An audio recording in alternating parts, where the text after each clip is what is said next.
One thing that everyone should know about Aiden is that he really likes playing the drums, but not everyone knows the physics behind the practice.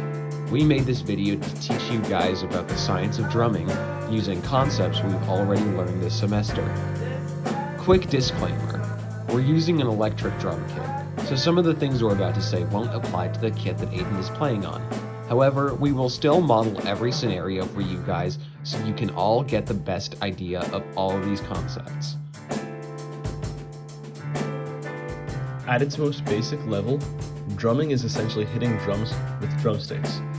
Basic technique, like the fulcrum, revolves around the drum pushing your stick back up. One way to describe this is with Newton's third law. Because every action has an equal and opposite reaction, as the stick hits the drum hits the stick, making it bounce off. Because of the phenomenon described in Newton's third law, hitting the drum creates recoil on the stick. This makes the stick bounce up and down off of the drum. If you let the stick just drop, it'll bounce less and less due to the conversion of momentum.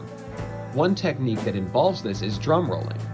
It's a common misconception that in a drum roll, the musician is playing subsequent single strokes with a lot of speed, but it's actually just pushing the stick downwards to get that buzz sound over and over.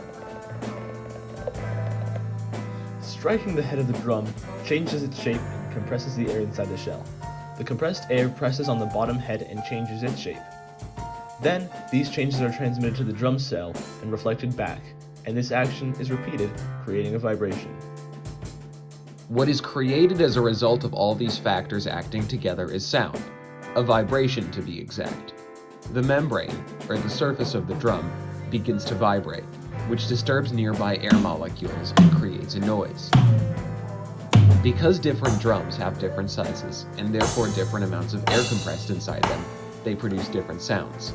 Some, like the hi-hats and cymbals, don't hold any air and have metal membranes, so their sounds are way different than the rest. Now, take a second to consider the factors that make the drum ring out. Mainly, it's because of the hollow shell that allows the sound to bounce through easily.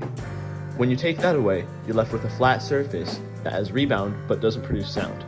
That's called a drum pad, and it's really useful for not annoying anyone while you're practicing.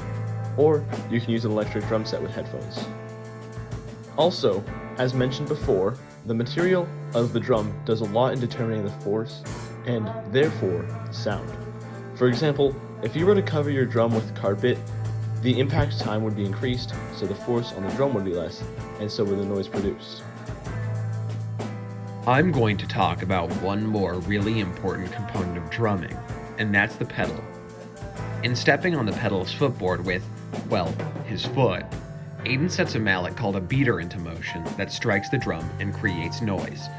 The noise created, which is a product of the final force on the pedal, is dependent on the acceleration of the beater, which in turn is determined by the force of Aiden's foot on the footboard.